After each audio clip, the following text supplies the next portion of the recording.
Good day everyone, I'm Soham and I would like to present research paper ID number 41, which is Trident Unit and Encoder Fusion for Improved Biomedical Image Segmentation.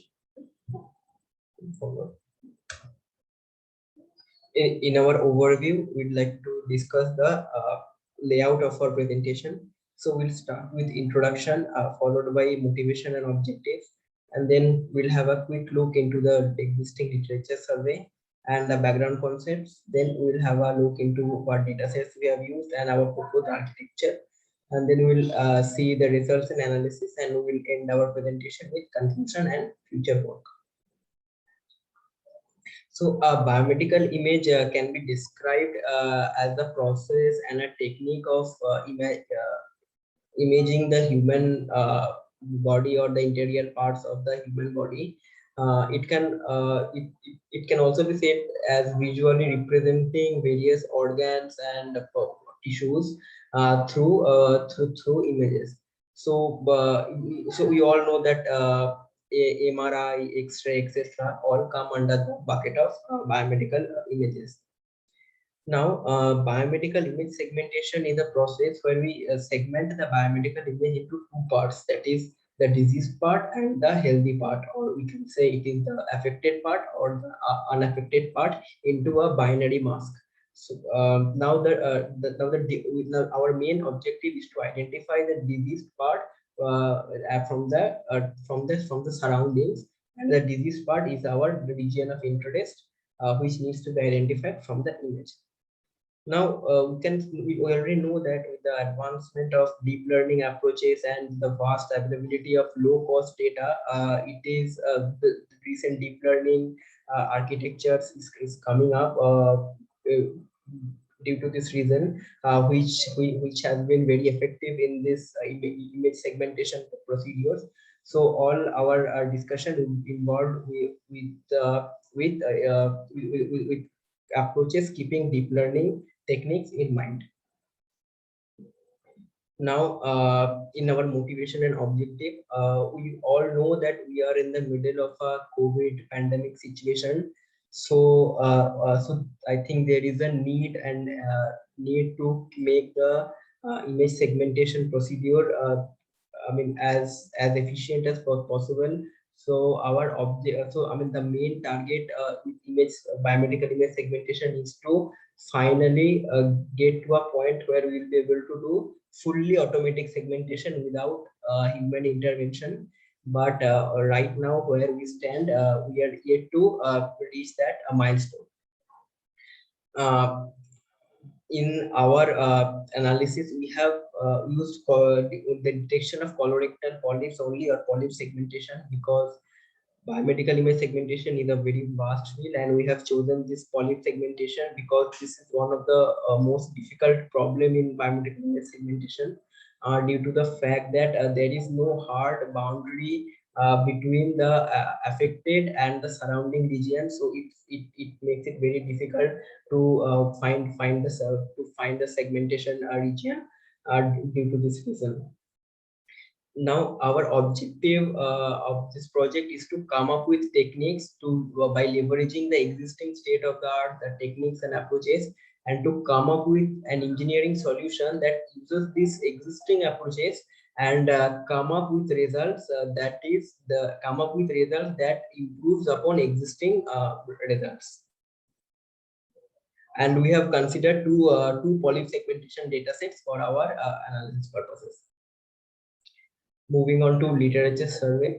So in when we're talking about polyp segmentation, you et al was the one who first made an analysis on this one with new deep learning approach, but he failed to find hard boundary in his analysis. But later Brando and Akbari presented ways to overcome the drawback using FCNs, fully convolutional neural network. But moving forward, architectures such as UNet came into the picture. So UNet was developed by Ronnie Berger at University of Freiburg, and UNet++, and both of them became the cornerstone of biomedical image segmentation, as they gave the most promising results. So we ran our two data set against UNet and UNet++, and we got 0.43 and 0.28 on the dice coefficient and IOU respectively on the EPIS dataset, and 0.82 and 0.69 on the CBC612 dataset respectively. While the UNET plus plus achieved scored a 0.49 and 0.33 on the ETIS, and 0.79 and 0.65 on the CBC612 dataset. So this is just a diagrammatic representation of the UNET architecture that was built by Ronnie Berger. So here we can see that there are two arms to this. One is the left part is also called the encoder arm. The right part is also called the decoder arm. So the purpose of this encoder arm is to bring down the spatial dimension of the image and while increasing the depth of the image. And it is used to capture the context of the image, this encoder arm, while the decoder arm is also called the expanding arm. So it expands the dimension of the image while it decreases the depth of the image, and we can see that the output of the decoder arm is the output of the entire this model, which is the segmentation map. Now this the purpose of this decoder arm is to enable more precise localization of the image, and this is held by an approach which Ronnie Berger is calling as skip connections. So so what has been done in this case, that he is concatenating the encoded features from the encoder arm with the transpose convolution output from the previous layer, and again so this is the one, and then again it is performing a normal convolution operation on this concatenated input. Moving forward, so we have used three encoders or three existing state of the art approaches as our three building block of our encoder arm. The first one is the ResNet 50. It is a deep convolution neural network that is a 50 layer deep and has been trained on the ImageNet database. And an EfficientNet B0 is one with which we have used this. This B0 is the baseline model in the EfficientNet family, and this is one of the lightweight parameters. And we have used the third approach model as MobileNet V2. This is an upgrade over the MobileNet V1, and this is generally for embedded handheld or mobile devices, but it achieves state of the art for mobile visual recognition on various image classification and semantic segmentation tasks. Now coming to our evaluation matrices, we have mainly three evaluation metrics. The first one is the IOU, or the intersection or union. So it is the method of quantization of the overlap percentage between the target mask and the predicted output. Now the dice coefficient, again, it is the measure of overlapping region between the two samples. The dice coefficient ranges from 0 to 1. So 1 denotes the complete overlap and 0 denotes no overlap at all. So recall is just the TPR, or the true positive rate. It is the ratio between the predicted mask and the actual mask. Going forward, this is the mathematical representation of our trident model. So this is our encoder, where we are using the concatenation operation of the output of all three individual encoders, and in our decoder also we are using the skip connections of all three individual encoders. So we'll have a diagrammatic view of that. So this is the diagrammatic view of our proposed model. So as I say, that our input image is being fed into three encoders, and each encoder is the output of each encoder is having a dimension of 16 cross 16, and the depths are varying. So the final our trident encoder output is the concatenation of the individual output of all three encoders, and as a skip connection, we are in this encoded output, we are again concatenating the skip connections for the individual encoders of all three layers. And again, this is being performed by an operation which is the convolution 2D and sigmoid activation function.